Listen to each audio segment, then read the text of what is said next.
welcome to another interesting edition of the program Nigeria Today. My name is Nwagiri Chukujike, and like our usual way, we're going to start with some of the headlines from some of our national dailies.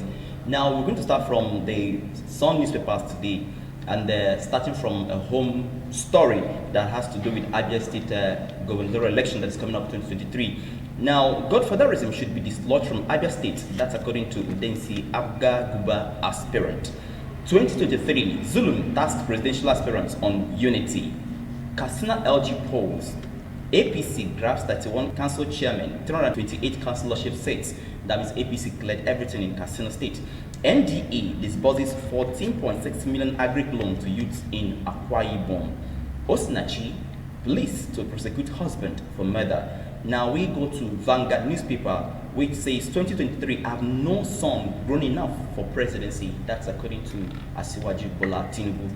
And then 57 days old strike. ASU Uniben urges Nigerians to rescue dying varsity system. NIN, that's National Identification Number. NCC wants Nigerians to disregard viral link to unblock on social media. That's an information for you to take. 94 killed by terrorists. Assassins in Plateau, Kaduna, Osun within 24 hours. And of course, 2023, Yakasai, Sani fought Sperogi's call for Igbo presidency. And then come to our rescue, kidnapped trend victims cry out to federal government in new video. And then Nigeria has resource to be foremost black nation on earth. That's according to our Vice President, Sibajo. And the 2023, there may be no elections if, that's according to Khan and the Sultan of Sokoto, Hanese, NEF, that's Northern Elders Forum, and others. 2023, I am still loyal to Ibazo. That's according to Udo Okochukwu, Abia Deputy Governor. Now we move to this day newspaper, which has Megwara, Ibazo's choice of Ikone sits back for Abia. Tinubu disowns Osibajo, says he has no son grown enough to contest for the president. Now, Punch is the next paper we're going to look at. Lagos youth kills girlfriend, sleeps with cops for 6 good days. That's quite on the bad side. Ban on open grazing starts April 27, says IPOB. Now, finally, we go to the Tribune newspaper, which says strike. ASU meets with FG, says no resumption until demands are met. Authority newspaper is sorry, I said that should have been the last paper, but this is the last now. Northeast, military naps 22 Boko Haram spies. That's according to the general. 2023, Southern governors insist on Southern president. 2023, PDP will win presidency if INEC adopts electronic transmission of results. IU tells UN delegation. These are some of the stories we drafted from our national dailies, and of course, we are going to go into the main program, which is the Nigeria Today proper. And of course, I am going to be introducing my guest on the program. Not really my guest; these are my discussants because they are my distinguished colleagues in the my distinguished colleagues. I will start with Mr. Chimese Ozems. Ozems, you're welcome to the program. Thank you very much, and welcome to the program. Thank you very much. And I have Chinedum Adile.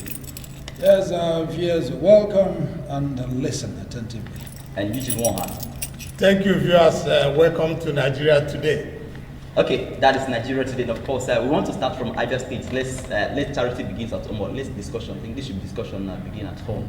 Udensi says it is time to dislodge godfatherism in Abia State. First of all, I want to start with those names. Do we have godfatherism in Abia State?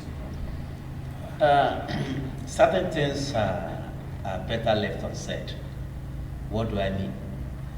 Everybody is aware that we have this issue of godfatherism in Abia State, and it is not only peculiar to Abia State, it's a national problem. And the earlier we tackle that issue, the better for us. There is no way our democracy cannot deepen if we don't attack or address the issue of godfatherism. Because in the case of this godfatherism, you bring somebody who is not willing to participate in the electoral process, somebody who is not willing to offer himself for services, either as a governor, deputy governor, what have you, and you compare him or her to fight for office because you see him as a conduit pipe, because you want to manipulate him if he eventually wins the election. In that case, you no longer see democracy as a call to service, but you see it as an investment that must yield maximum results on investment. And have been wondering how far we can go if we cannot tackle the issue of godfatherism. I think the earlier we do that, the better for us. Prof, do you have a different view to this? Well, in Abia State, it has been there, and unless by the special grace of God, if something happens this time, and then if we have an independent candidate who is not going to be sponsored by any person, because when our governor from the Abia North then finished, he handed over. He never talked about rotation. When the one from Abia Central of the Old Bende Divide finished, he also chose a person he liked, and then the current governor now has not chosen any, but has rather employed the system of rotation.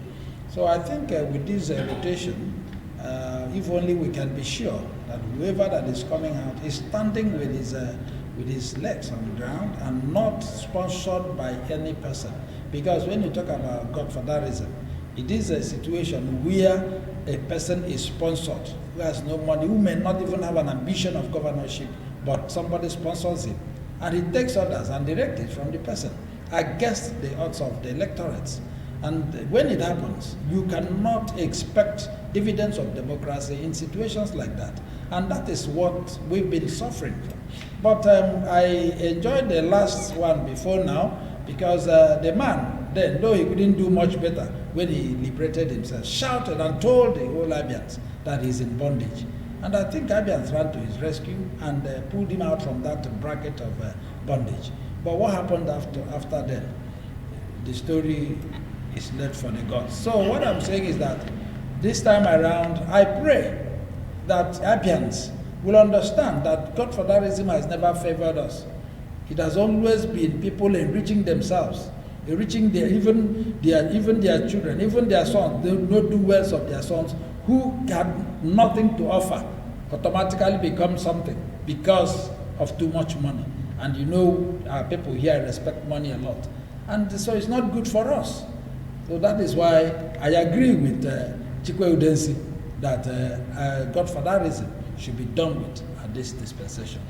Don't you think that in our society where people are suffering a lot of hunger is one of the things, one of the canker ones, eating deep into our fabrics.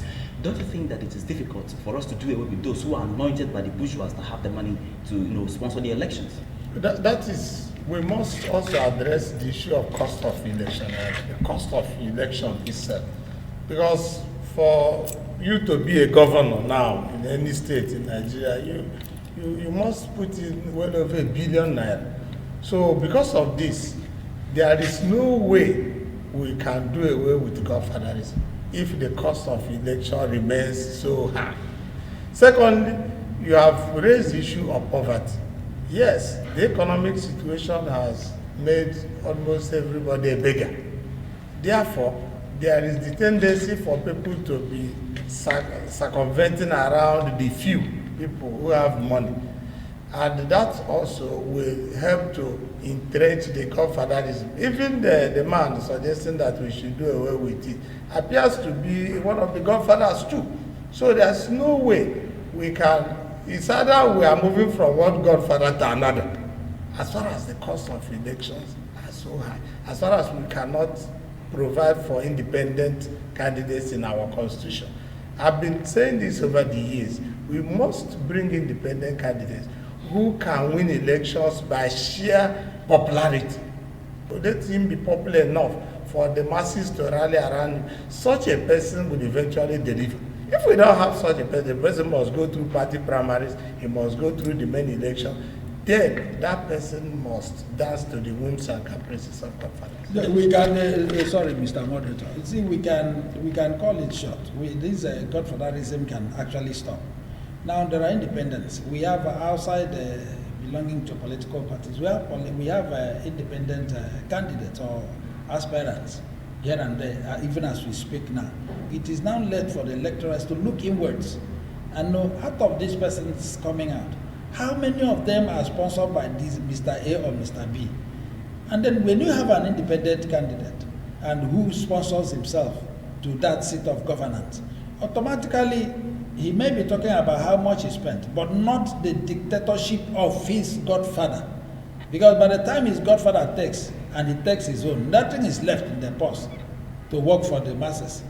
And meanwhile, the problem also, when we talk about poverty and so on, but the problem we have is that our people are not enlightened enough to know that whoever we're electing him to go and take care of what we generally own, what is ours. Collective patrimony. But most often it looks as if manage our commonwealth. Most often it looks as if the governor has the money, it's his father's wealth, and people begin to bow down for him. And before you know it, they become little gods.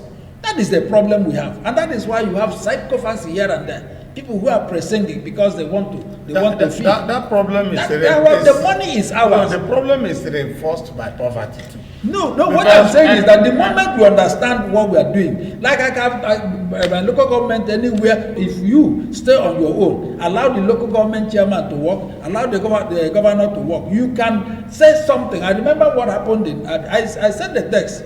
I don't want to mention names. All I was told is that I'm not supporting this government, and I was leave of the little post I was given. If everybody would be like, have I died? No, am I dead? No, I'm not saying no, that. So what I'm saying, if everybody should be like that, they have spoken, and they will know this money is not their own. It belongs to all of us. That we are given the opportunity to go and take care of it, to ensure to ensure equity and justice. Then they will sit up. What you are talking about is theoretical. It's very practical. Don't say, what do you mean by theoretical? I'm telling you what happened to me. You're telling me. I think you are some of them that is encouraging me. Don't tell me it's theoretical. I don't like that. No, you can't tell me it's theoretical. No, there's nothing to explain here. There is nothing to explain there. Please, what do you mean by theoretical? I want to disagree with you. And I'm on the same page with Chinedu. If you look at the rate of poverty in Nigeria, I want to tell you that it's self-inflicted. By the government or by the poor people themselves? By the government. It's a question of leadership. And I want to say that the people can still be poor and yet maintain their honor. Yes. They can liberate It's themselves. not possible. It's not possible. That is why I said It's not theoretical. That's why I tell you it's theoretical. It's not at all. Sorry, I think for someone to have your honor, you don't need to be rich. Yeah. That's it. You don't. What makes it theoretical when you're sitting on your own? What makes it theoretical? A woman cannot, a lady or a young lady cannot say that. Give me the chance. I will explain. There is nothing to explain there.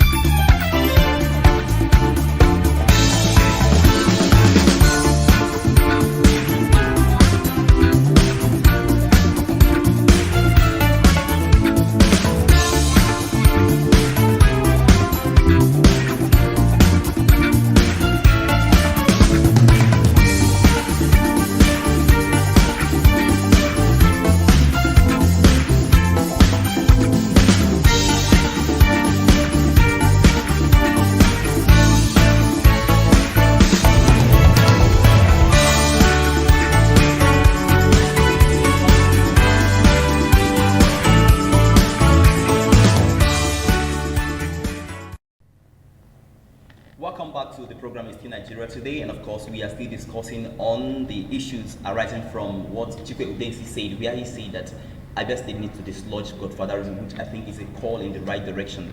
Most time this godfatherism has been a reason why we shield corruption in our system, and if we can do better to get rid of it, I think we'll have a better government. Where somebody's anointing another person just to cover up the lapses suffered during this administration, that cannot continue in our dear state here in Abia State. A few days ago, the vice president declared to run for the president, and we know that he was the attorney general during Tinubu's governorship era in Lagos State.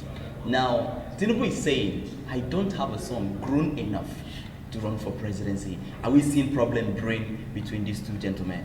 Why he says so is because people are saying Osibanjo is Tinubu's son. Yes, he's a godson. So when he say godson, he say he has no son. But what I'm thinking is that the Tinubu the Osibanjo coming out is also part of Tinubu's game plan. At the end of the day, Tinubu will use Osibanjo. That's according to Mohan. Yes. Okay, what Tinubu said is very ironical. And I also know too well that they had an agreement because this position would have been, this vice president position would have been Tinubu's position. They have an agreement. I think there's a plan going on because Osibanjo, from his own background as a pastor and also as a man of God, I don't think he want to, disappoint his call him his master or his brother or whatever. So Tinubu saying that invariably means that he is not in support of Osibanjo coming out. And he wants Nigerians to believe that they never planned it. He's not aware and he's not supposed to contest. But now that he wants to do it, but you as Chinedu Madiele is thinking that there's a synergy behind the scene. That's my position. That is somehow yes and somehow no. I said yes because somehow yes because of one lead to Osibanjo becoming the vice president. I also say no because. Would you mind expanding? Let's get this full story. Now what I mean is, for him to have openly said, he didn't say that out of it. It wasn't just a mere pleasantry. He was not happy with that. He was not happy even in the mood with which he said it. Shows that he never expected that Osibanjo was going to declare. So will you say Osibanjo is an ungrateful person? It's not a question of being ungrateful. Anything is possible in politics, especially that of Nigeria. And don't be surprised that they are working together behind the scene. But I want to assure you that what Osibanjo did, he has the constitutional right to vie for the highest office in the land, that's the presidency. And I think nobody can take that right away from him. So Tinubu, he has the right to say that Osibanjo is no longer his political son or he has disowned him. But I want to say that what Osibanjo did is his constitutional right in a constitutional democracy. And I also think that Osibanjo, having understudied the presidential seat, is even, if we want to look at it that way, is even more qualified. By experience. And the younger too. If you look at Tinubu, you see that age is not even on his side.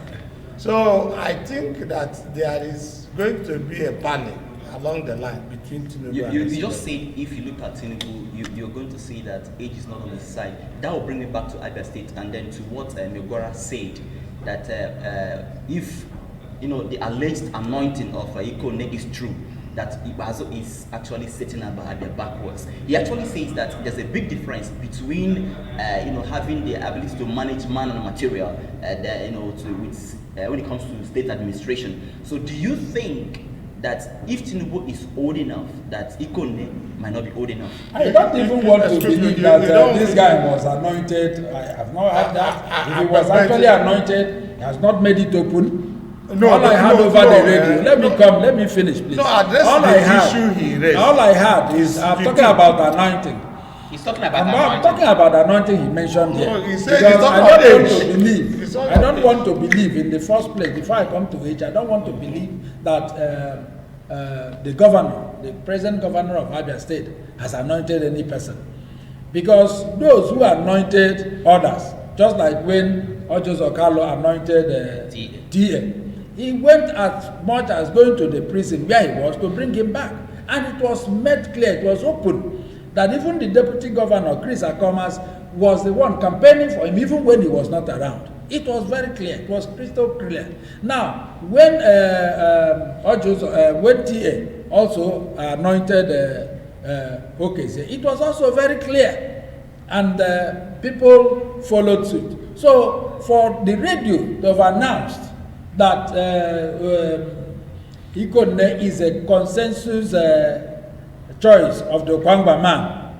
As an Okwangba man, I was not there at the meeting, so yes. That is why that thing is fallacy.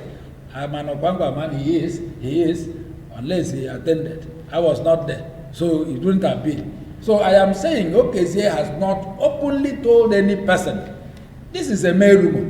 Yeah, what we are saying is, with reference to age, if we should say Tinubu should stop, Should Ikonde stop? When you come to age, you don't compare Ikonde's age to that of Tinubu. They are not in the same bracket. They are not equal. You are looking at Tinubu, a man that anyway. Let us not push down anybody. But what we are talking about is that there is no way you can talk of the wisdom of Solomon in relation to the age of Methuselah. So, like Tinubu pointed out, the president is not going to be carrying blocks. Neither is he going to be digging graves. He's not being elected Nigerian president to go and dig graves. It's a mental work. Yes, it's a mental job. Yes, and the ability to harness human and material resources for the progress of the country. Let's go to our last story of the program. We heard about a young man who killed his girlfriend. They've been living together, been cohabiting, and then the young lady was killed. And then the person who actually instructed him to kill the accomplice told the young man to sleep with this dead body for 7 good days. Then the course of the sleeping, it lasted for 6 days. On the 7th day, the body was stenching, the stench of the decaying corpse was what attracted the neighbors to see what's happening in our environment. They invited the estate managers. They now discovered a decaying body that this guy has been sleeping with for the past 2 days. What is really going on in our country? How do we ensure neighborhood watch to ensure that these things are taken out of our system? Since I want to hear from you on this particular issue. It's not a question of maybe having what I may call community policing or neighborhood watch, as you said. What we are witnessing is a gradual and consistent collapse of our moral values. And everybody is paying dearly for it. Today, we are placing undue emphasis on material wealth acquisition. Everybody wants to be a millionaire, and there is no shortcut to wealth. You must suffer for it. So, but when you look at what is happening, it's like a scam. The native doctor told him you have to kill her and sleep with her for 7 days. The native doctor gave him that condition on the fact that he may not be able to accomplish it. But it's very, very unfortunate that most of our young men, we are today producing an army of young men who has no value for life because of money. So the young man went ahead and did what the native doctor told him to do. So we have a big problem on our hands. It's like we are sitting on a keg of gunpowder. We need an orientation, telling them the value of hard work. Killing people cannot give you wealth. Okay, look at the list of wealthy people in the world. Did you see any ritualist? Did you see any native doctor? They are not in the list, which means that they cannot give you money. It's a scam. It's not working. But it's so painful that these kind of stories keep coming up. Not just once, not twice. After this very one now, in the next 1 week or next 2 weeks, you also hear a similar story. So like he pointed out, I think our society is deviating very strongly out of the normal. And we have to enforce our laws more strictly, especially on native doctors. I've already suggested in another forum that the time has come for all the native doctors to be registered so that the government can know what they are doing. The medical doctors are registered. Is there any way to track spiritual activities? Yes, it can be tracked. If all the native doctors are registered, the people who patronize them, the people who patronize medical doctors, they are known. People going to native doctors will also be known. The activities have to be monitored because these people have constituted a big problem and a menace to the society. If you are talking about monitoring them, if you look at the social media, you see most of them advertising how to give you wealth. They'll tell you wealth. Because they are not registered. How to give you they are wealth, not registered. how to do. They are free to perform anything. The government, they are all seeing all this.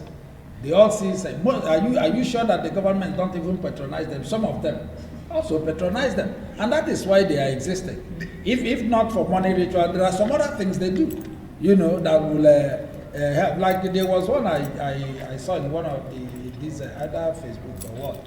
that announces, is it get money quick, how to fall in love, how to get a position, how to get pool number, how to become whatever you want to come with ease, and so on. These things are there. They even appear in most newspapers. And then during the meetings of these traditional, we've had them at times at NTA. The other time they appeared, so in about here, they've been here more than 3-4 times, these so-called the native doctors and so on. And many from the southwest too. Many of them from the southwest. Yes. Most of them. But it's just like we're registering churches now. All these people should be registered with the corporate. And they are registered though. Many of them are registered. Gentlemen, we'll go for a short break. We'll be back in HFE. Don't go nowhere. Remember, our program is still trending live on our Facebook page at Living Television, and of course on our YouTube, same Living Television. We'll be back in HFE. Don't go nowhere.